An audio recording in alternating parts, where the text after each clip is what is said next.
In the heart of London stands a fortress that has watched centuries of power, betrayal, and fear. The Tower of London. For hundreds of years, kings imprisoned enemies here. Traitors awaited execution behind its thick stone walls. And political secrets were buried deep inside its towers. But among all the dark stories connected to this fortress, one mystery still refuses to disappear. Two young princes, one powerful throne, and a disappearance so complete that more than 5 centuries later, historians are still searching for answers. It is a story that raises a disturbing question. Did a king truly murder his own nephews to secure the crown of England? The mystery begins in 1483 with the sudden death of Edward IV of England.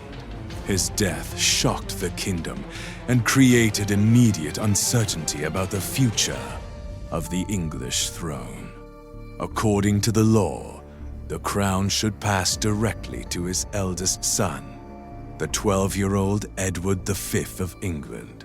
But England was still recovering from decades of violent political struggle, known as the Wars of the Roses.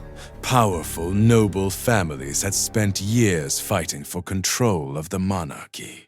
In such a dangerous political climate, a child king could easily become a pawn in the hands of ambitious nobles. To prevent chaos, Edward IV had named his brother as Lord Protector, the man who would guide the young king and govern the kingdom until he came of age. That man was Richard III of England. At first, everything appeared normal.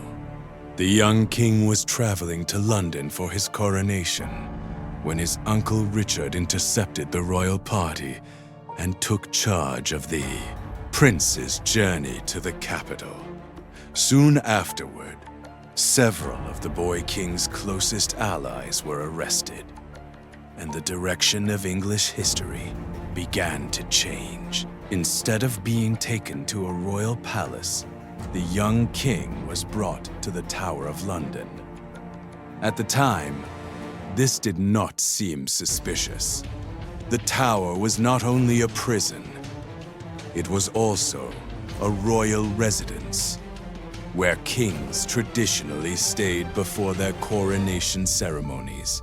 People believed the young king was simply preparing for the moment he would officially become the ruler of England. Soon after, his younger brother, Richard of Shrewsbury, Duke of York, arrived to join him inside the tower. Witnesses reported seeing the two boys together. They were sometimes seen walking in the gardens or looking out from the fortress walls. To the outside world, it appeared that the royal brothers were safe. But as the summer of 1483 passed, their appearances became increasingly rare. Fewer people reported seeing them. Their movements became more restricted. Then, suddenly, they were not seen at all. Around the same time, their uncle Richard made a shocking political announcement. He declared that the marriage of his brother, Edward IV, had actually been invalid. According to this claim, the two princes were therefore illegitimate and had no legal right to inherit the throne. The political consequences were immediate. Within weeks, Richard himself claimed the English crown.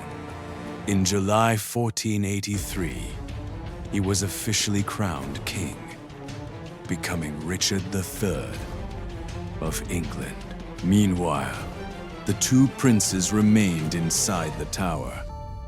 After that summer, they were never seen again. Rumors soon spread across England that something terrible had happened behind the tower's walls. Some whispered that the boys had been murdered quietly during the night. Others believed they had been secretly moved somewhere else. But the truth was never revealed. The princes had simply vanished. Years later, one of the most famous accusations about the prince's fate appeared in the writings of Thomas More. According to his account, the princes were murdered on the direct orders of King Richard III.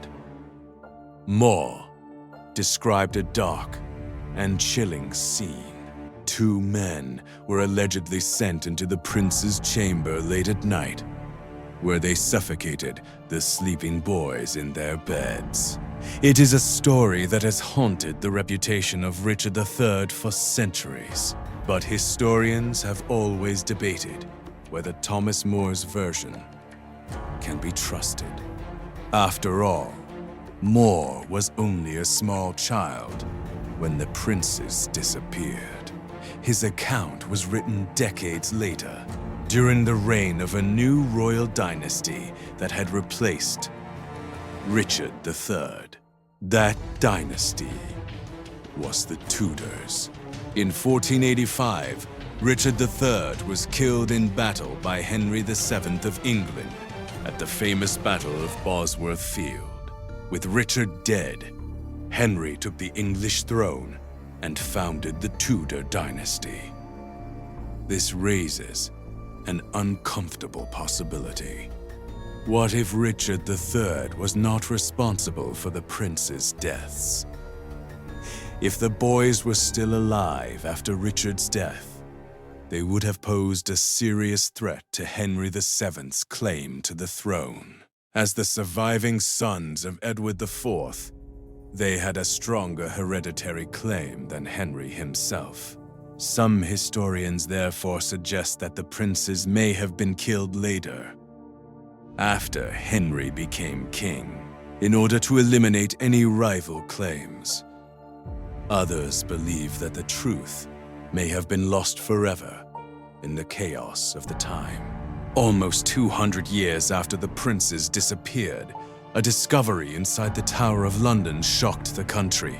In 1674, workers renovating part of the White Tower uncovered a wooden chest hidden beneath a staircase. Inside the chest were the skeletal remains of 2 children. Many people immediately believed the bones belonged to the missing princes. King Charles II of England ordered that the remains be placed in a tomb at Westminster Abbey, where they remain today. But even this discovery did not solve the mystery. The bones have never been fully examined using modern DNA technology. Without scientific testing, historians cannot say with certainty whether the remains truly belong to Edward V and his younger brother. More than 500 years have now passed since the princes entered the tower. Tourists visit the fortress every day, walking through the same ancient corridors where the boys once lived their final days. The tower still stands as one of the most famous landmarks in England, but hidden somewhere within its long history is a secret that refuses to disappear. 2 princes entered the Tower of London in 1483. Neither of them ever walked out. Were they murdered by their uncle in a ruthless bid for power? Silenced by a future king protecting his throne? Or did the truth vanish forever inside the shadows of the tower? Until the remains beneath Westminster Abbey are finally tested, the fate of the princes in the tower may remain one of the greatest unsolved mysteries in British history.